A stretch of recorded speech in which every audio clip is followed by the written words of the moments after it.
Welcome to Kanika commerce academy. आज का हमारा टॉपिक है difference between public and private company. ये जॉइंट स्टॉक कंपनी का हमारा लास्ट टॉपिक बनता है क्योंकि ऑलमोस्ट हम सब कुछ कवर कर चुके हैं। जॉइंट स्टॉक कंपनी का meaning, features, advantages, disadvantages, types of companies. Types of companies के ऊपर भी हमने 2 पार्ट्स बनाए हैं, 2 वीडियोस बनाई हैं। उसका लिंक मैं आपको डिस्क्रिप्शन बॉक्स में दे दूंगी क्योंकि जो पार्ट 1 है टाइप्स ऑफ कंपनीज का, उसमें हमने एक कैटेगरी डिस्कस की थी on the basis of ownership. उसमें हमने 3 तरह की कंपनीज पढ़ी थी। One is public company, second is private company, third is OPC, 1 person company. उस वीडियो में हमने पब्लिक एंड प्राइवेट का थोड़ा सा मीनिंग कवर किया था। आज हम कवर करेंगे difference between public and private company.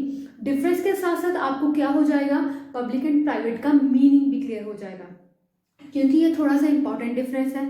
ये एग्जाम्स में आपसे पूछ लिया जाता है इसके ऊपर क्वेश्चन। इसे चलिए जल्दी से स्टार्ट करते हैं कि डिफरेंस क्या होता है पब्लिक एंड प्राइवेट कंपनी में। ओके, सबसे पहले पब्लिक कंपनी क्या होती है, प्राइवेट कंपनी क्या होती है। Private company Indian companies act 2013 के अकॉर्डिंग वो कंपनी होती है जिसको स्टार्ट करने के लिए आपको मिनिमम 2 एंड मैक्सिमम 200 मेंबर्स की जरूरत होती है। एंड प्राइवेट कंपनी के मेंबर्स के ऊपर एक रिस्ट्रिक्शन होती है कि ये अपना शेयर ट्रांसफर नहीं कर सकते। ये कुछ फीचर्स हैं प्राइवेट कंपनी की। On the opposite side public company क्या होती है, इंडियन कंपनीज एक्ट 2013 के अकॉर्डिंग पब्लिक कंपनी वो कंपनी होती है जिसको स्टार्ट करने के लिए आपको मिनिमम 7 एंड मैक्सिमम कोई लिमिट नहीं है मेंबर्स की। मतलब कम से कम 7 मेंबर होने चाहिए पब्लिक कंपनी को स्टार्ट करने के लिए एंड मैक्सिमम आप जितने मर्जी हो सकते हैं, इसके ऊपर आपकी कोई लिमिट नहीं है। सो एंड पब्लिक कंपनी वालों को किसी तरह की कोई रिस्ट्रिक्शन नहीं होती, आप फ्रीली अपने शेयर्स ट्रांसफर कर सकते हैं। बाकी आपके इसके फीचर्स क्या हो जाएंगे, डिफरेंस के साथ साथ ही क्लियर हो जाएंगे। आपको डिफरेंस में ऐसे बहुत सारे पॉइंट मिलेंगे जो आप अपने मीनिंग में ऐड ऑन कर सकती हैं। तो चलिए स्टार्ट करते हैं। फर्स्ट पॉइंट है मिनिमम मेंबर्स, जो हम डिस्कस कर चुके हैं कि पब्लिक में मिनिमम मेंबर्स कितने चाहिए, 7 एंड प्राइवेट में मिनिमम मेंबर्स कितने चाहिए, 2। मतलब 2 मेंबर्स प्राइवेट कंपनी स्टार्ट करने के लिए, पब्लिक कंपनी स्टार्ट करने के लिए मिनिमम 7 मेंबर्स। एंड नेक्स्ट है हमारा मैक्सिमम मेंबर, पहले डिस्कस कर चुके हैं। पब्लिक कंपनी को स्टार्ट करने के लिए कोई लिमिट नहीं है, नो लिमिट, इन्फिनिटी, आप कितने भी हो सकते हैं। एंड प्राइवेट कंपनी में मैक्सिमम 200 मेंबर्स चाहिए होते हैं। हमारा थर्ड पॉइंट है मिनिमम नंबर ऑफ डायरेक्टर्स, के प्राइवेट और पब्लिक कंपनी को स्टार्ट करने के लिए मिनिमम कितने डायरेक्टर्स चाहिए होते हैं। पब्लिक कंपनी में मिनिमम 3 डायरेक्टर्स एंड प्राइवेट में minimum 2 directors. Okay, and maximum directors कितने होंगे, पब्लिक में भी 15, प्राइवेट में भी 15। अभी तक आप नंबर्स में थोड़ा आगे पीछे देख रहे थे कि पब्लिक में कुछ और मेंबर्स चाहिए होते हैं, प्राइवेट में कुछ और चाहिए होते हैं, बट प्राइवेट एंड पब्लिक के डायरेक्टर्स की लिमिट सेम ही है, चाहे कंपनी आपकी प्राइवेट है चाहे कंपनी आपकी पब्लिक है। मैक्सिमम लिमिट ऑफ डायरेक्टर 15 ही रहेगी। बहुत सारे बच्चे यहाँ पर कंफ्यूज हो जाते हैं कि शायद पब्लिक कंपनी वालों के डायरेक्टर्स लिमिट ज़्यादा होगी, प्राइवेट कंपनी वालों की कम होगी, बट ऐसा कुछ नहीं है, दोनों की लिमिट क्या है, सेम है। ओके, इसमें भी आपको मैक्सिमम डायरेक्टर 15 चाहिए होंगे, इसमें भी मैक्सिमम डायरेक्टर आपको 15 चाहिए होंगे। क्लियर। नेक्स्ट है हमारा सोफिक्स, मतलब जब आप अपनी कंपनी का नाम लिखेंगे, वेदर आप प्राइवेट कंपनी है वेदर आप पब्लिक कंपनी है, सो आपके नाम के पीछे कुछ लगना चाहिए according to Indian companies act 2013। अगर आप तो पब्लिक कंपनी है फिर आप कंपनी के नाम के पीछे क्या लगाएंगे, लिमिटेड, ठीक है, लाइक ABC लिमिटेड, ठीक है, राम अकाउंट्स लिमिटेड, जैसे आप लिखते हैं अपने अकाउंट्स में भी बनाते हैं। मतलब आपकी कंपनी का जो भी नाम है आपने उसके पीछे क्या लगाना है, लिमिटेड वर्ड यूज करना है।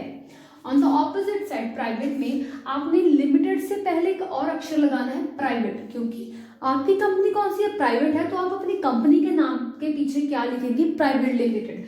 जैसे हमने ABC वाली ही एग्जांपल ली थी, पब्लिक में आप क्या लिखेंगे, ABC लिमिटेड, ठीक है, एंड प्राइवेट में आप क्या लिखेंगे अगर आपकी प्राइवेट कंपनी है, ABC प्राइवेट लिमिटेड। मतलब इस तरह से आपका नाम देखकर ही लोग आपको पहचान जाएंगे कि आपकी कंपनी क्या है, प्राइवेट है या फिर आपकी कंपनी क्या है, पब्लिक है। क्लियर। स्टार्ट ऑफ बिजनेस, कि अगर आपको अपनी कंपनी स्टार्ट करनी है तो क्या रिक्वायरमेंट्स है, कौन से सर्टिफिकेट्स आपको रिक्वायर्ड होंगे। अगर तो आपकी पब्लिक कंपनी है, आपको 2 सर्टिफिकेट चाहिए होंगे। One is certificate of incorporation, COI मतलब certificate of incorporation, and commencement of business. ठीक है, certificate of incorporation and commencement of business, आपको 2 सर्टिफिकेट चाहिए होंगे। अगर आपकी क्या है प्राइवेट कंपनी है, only COI is required, only certificate of incorporation ही लगेगा प्राइवेट कंपनी को स्टार्ट करने के लिए।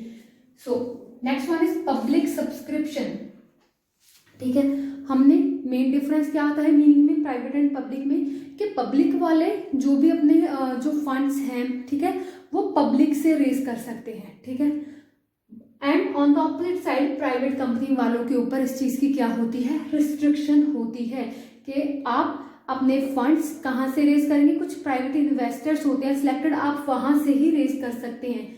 पब्लिक कंपनी में आप पब्लिक को क्या कर सकते हो, इनवाइट कर सकते हो अपनी कंपनी में पैसा इन्वेस्ट करने के लिए। उस चीज में आपको क्या करना पड़ेगा, अपना प्रोस्पेक्टस इशू करना पड़ेगा। प्रोस्पेक्टस जहां पर आपकी कंपनी की सारी डिटेल्स लिखी हुई होती हैं, जैसे आपने स्कूल में देखा होगा ना प्रोस्पेक्टस, स्कूल के बारे में सारी इंफॉर्मेशन होती है, ऐसे कंपनी का प्रोस्पेक्टस होता है जिसमें कंपनी की हर तरह की डिटेल्स होती है, कितने मेंबर्स है, कौन क्या करता है, कितनी किसकी ड्यूटीज हैं, कितना पैसा लगा हुआ है, सब कुछ। अगर पब्लिक कंपनी चाहती है पब्लिक से फंड्स रेज करना, तो उसको क्या करना पड़ेगा, प्रोस्पेक्टस इशू करना पड़ेगा।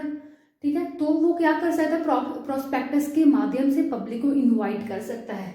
बट प्राइवेट कंपनी पब्लिक वालों को अलाउ ही नहीं कर सकती, तो वो प्रोस्पेक्टस इशू कर भी क्या करेगी।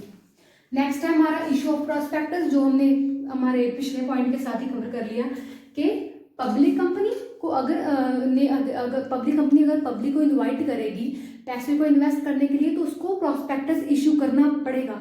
So it means public company वालों के लिए प्रोस्पेक्टस इशू करना क्या हो गया, मैंडेटरी हो गया, जरूरी हो गया कि पब्लिक कंपनी ने कहीं ना कहीं से तो फंड्स रेज करने हैं ना। सो कहाँ से रेज कर सकते हैं, पब्लिक से रेज करने हैं, तो उसके प्रोस्पेक्टस इशू करना कंपल्सरी रहेगा। एंड प्राइवेट कंपनी वालों के लिए जरूरी नहीं है। क्यों, जब अगर वो पब्लिक को अलाउ ही नहीं कर रही है कंपनी में पैसा इन्वेस्ट करने के लिए, तो वो प्रोस्पेक्टस भी क्यों इशू करेगी, फिर रिक्वायर्ड ही नहीं होगा, सिंपल। नेक्स्ट है ट्रांसफर ऑफ शेयर्स। मीनिंग के साथ ही हमने क्या किया था क्लियर, कि पब्लिक कंपनी वालों के ऊपर कोई भी रिस्ट्रिक्शन नहीं होती है, वो फ्रीली अपने सारे शेयर्स ट्रांसफर कर सकते हैं। But on the opposite side private company में क्या होती है, रिस्ट्रिक्शन होती है, आप अपने शेयर्स ट्रांसफर नहीं कर सकते हैं। ओके, नेक्स्ट पॉइंट पे आते हैं, क्योरम एट AGM। AGM मतलब एनुअल जनरल मीटिंग, कि अगर आप पब्लिक कंपनी हैं तो AGM मतलब एनुअल जनरल मीटिंग में मिनिमम कितने मेंबर प्रेजेंट होने चाहिए मीटिंग के टाइम पर, 5 मेंबर्स प्रेजेंट होने चाहिए।